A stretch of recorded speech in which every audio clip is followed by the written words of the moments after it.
Good morning बच्चों। आज हम एक नई कविता शुरू कर रहे हैं, गुरु और चेला।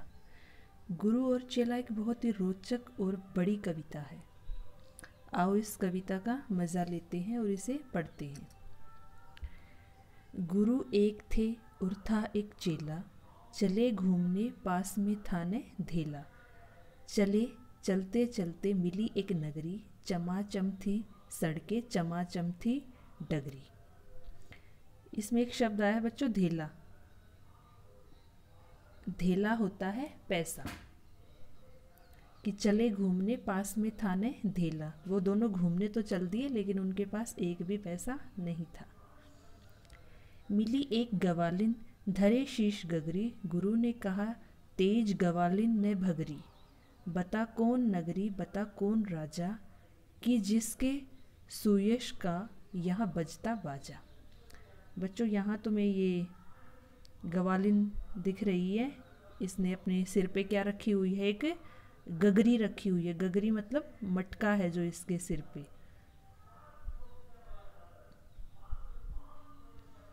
तो इससे गुरु पूछता है कि गवालिन तेज तेज मत भाग, आगे बता यहाँ ये कौन सा शहर है, कौन सी नगरी है और यहाँ का राजा कौन है, जो किसके सुयश का यहाँ बाजा बज रहा है, मतलब किसका राजकाज यहाँ चल रहा है। कहा बढ़ के गवालिन ने महाराज पंडित, पधारे भले हो यहाँ आज पंडित। यह अंधेर नगरी है अनबूझ राजा, टके शेर भाजी टके शेर खाजा। गवालिन ने कहा कि आज यहाँ पंडित पधारे हैं, समझदार लोग आए हैं। यह अंधेर नगरी है और अनबूझ राजा है। एक कहावत सुनी होगी बच्चों, अंधेर नगरी चौपट राजा।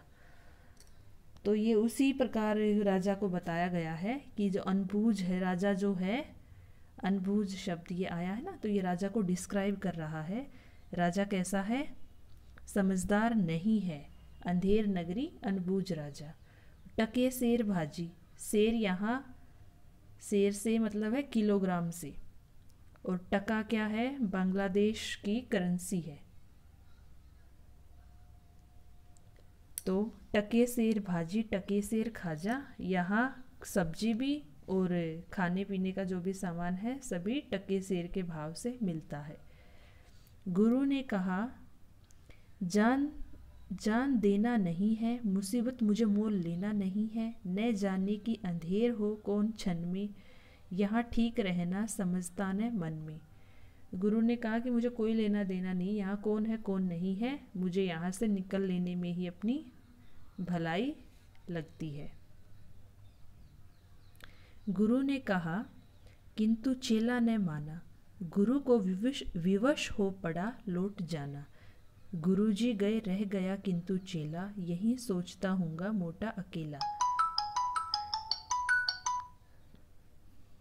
गुरुजी ने कहा, वो तो चले गए बोल के, लेकिन चेला नहीं माना कि मैं तो यहीं रुकूंगा। तो गुरु विवश होकर मजबूर होकर लौट गए और चेले ने सोचा हो गया कि अब मैं यहाँ अकेला रह गया हूँ। चला हाट को देखने आज चेला, तो देखा वहाँ पर अजब रेल पेला। टके शेर हल्दी टके शेर जीरा, टके शेर ककड़ी टके शेर खीरा। हाट होता है बाजार। जो चेला है वो वहाँ बाजार में सब्जी मंडी में घूमने जाता है और वहाँ का एक अजब ही रेल पेला, बहुत भीड़ भाड़ देखी उसने। वहाँ रेट देखा कि वहाँ हल्दी का, जीरे का, ककड़ी का और खीरे का सबका सेम रेट है। टके शेर मिलती थी रबड़ी मलाई, बहुत रोज उसने मलाई उड़ाई। सुनो और आगे का फिर हाल ताजा, थी अंधेर नगरी था अनबूझ राजा। वहाँ जो रबड़ी मलाई है वो भी बहुत सस्ती थी, वो भी टके शेर मिल रही थी। तो चेले ने रोजाना खूब भर के खाई। और अब वहाँ का हाल सुनो, कैसा था? अंधेर नगरी थी और अनबूझ राजा था। बरसता था पानी चमकती थी बिजली, थी बरसात आई दमकती थी बिजली। गरजते थे बादल झमकती थी बिजली, थी बरसात गहरी धमकती थी बिजली। गिरी राज्य की एक दीवार भारी, जहाँ राजा पहुँचे तुरंत ले सवारी। झपट संतरी को डपट कर बुलाया, गिरी क्यों यह दीवार किसने गिराया। जैसे ही वहाँ बारिश हुई तेज और उसके शहर की राज्य की दीवार गिर गई, तो राजा वहाँ तुरंत अपने संतरी वो जात पहुँचता है वहाँ और संतरी को बुलाता है, जो पहरेदार, संतरी का मतलब है यहाँ पहरेदार। तो उसने झपट संतरी को डपट कर बुलाया, डांट लगा कर बुलाया कि ये दीवार क्यों गिर गई, किसने गिराया है इसे। कहा संतरी ने, महाराज साहब, न इसमें खता मेरी न मेरा करतब, यह दीवार कमज़ोर पहले बनी थी, इसी से गिरी, यह न मोटी घनी थी। तो संतरी ने जवाब दिया कि साहब इसमें मेरा कोई कर्तव्य नहीं है, मैंने कुछ नहीं किया, ये तो पहले से ही कमज़ोर थी, मोटी नहीं थी, इसीलिए ये दीवार गिर गई। खता कारीगर की, महाराज साहब, न इसमें खता मेरी या मेरा कर्तव्य, बुलाया गया कारीगर झट वहाँ पर, बिठाया गया कारीगर झट वहाँ पर। तो तुरंत फिर महाराज ने कारीगर को बुला लिया, बनाने वाले को। संतरी ने मना कर दिया ना कि मेरी कोई गलती नहीं है, तो फिर वहाँ कारीगर आ गया है। आपको पिक्चर में कारीगर दिखाई दे रहा है। कहा कारीगर ने, कारीगर को सजा दो, कहा राजा ने, कारीगर को सजा दो, खता इसकी है, आज इसको कजा दो। कहा कारीगर ने, ज़रा की न देरी, महाराज इसमें खता कुछ न मेरी। तो राजा ने कहा कि कारीगर को सजा दो, इसने गलती की है। अब कारीगर बता रहा है कि मेरी इसमें कोई गलती नहीं है, यह भिश्ती की गलती है, यह उसकी शरारत, किया गारा गीला उसी की यह गफलत। कहा राजा ने, जल्द भिश्ती को बुलाओ, पकड़ कर उसे जल्द फांसी चढ़ाओ। तो कारीगर ने किसका, भिश्ती का नाम लगा दिया, जो मेशन का जो हेल्पर होता है ना वो। देखो ये आपको फोटो में दिखाई दे रहा है,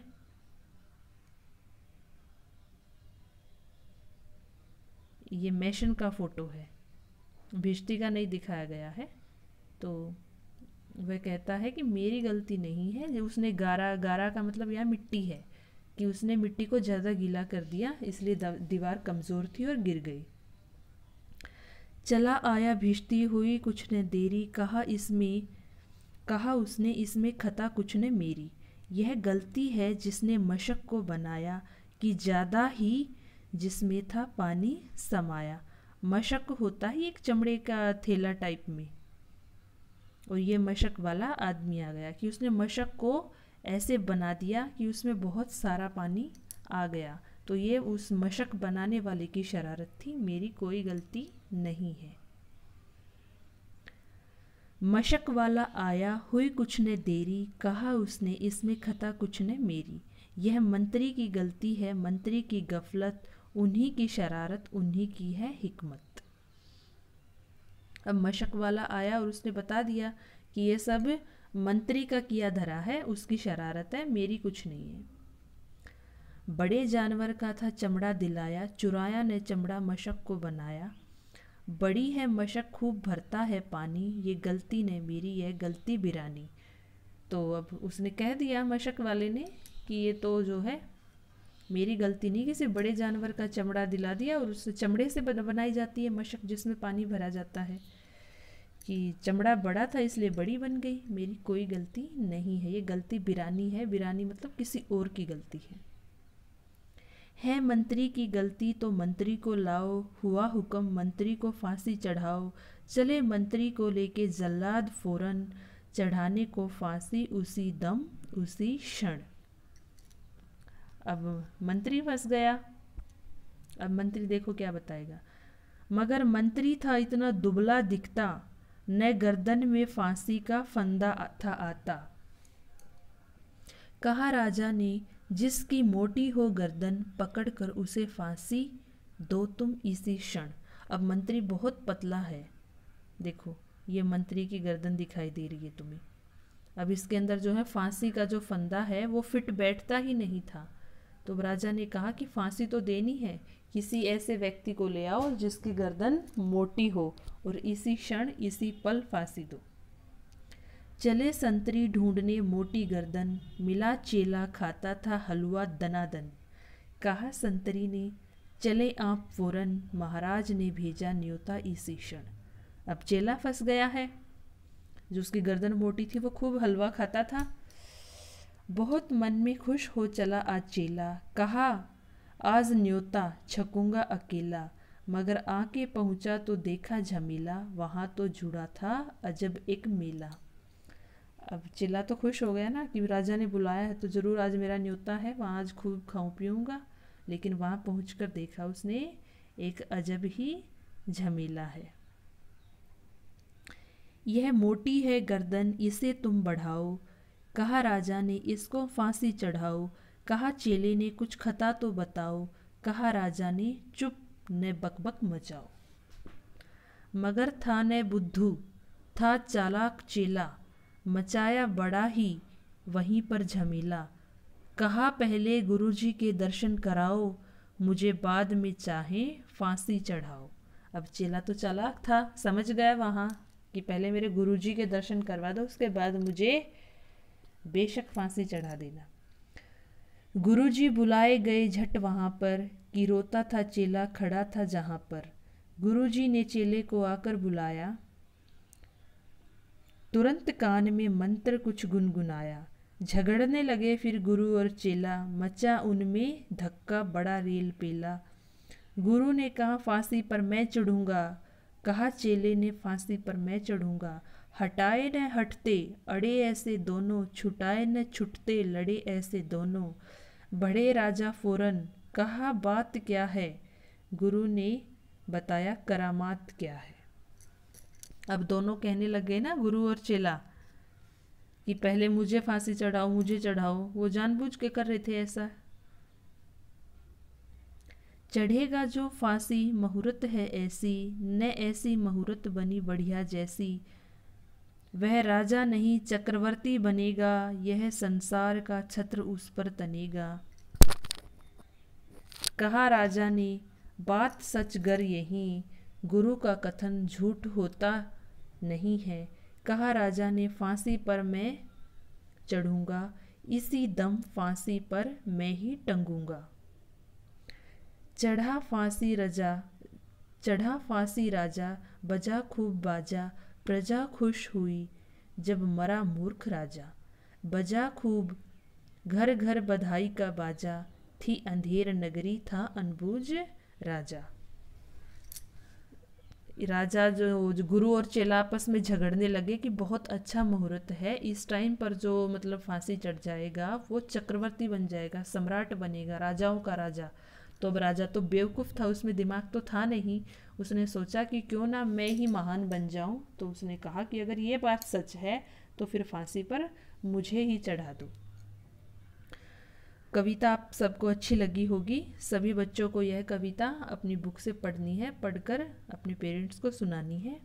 इस कविता के कवि हैं सोहन लाल द्विवेदी।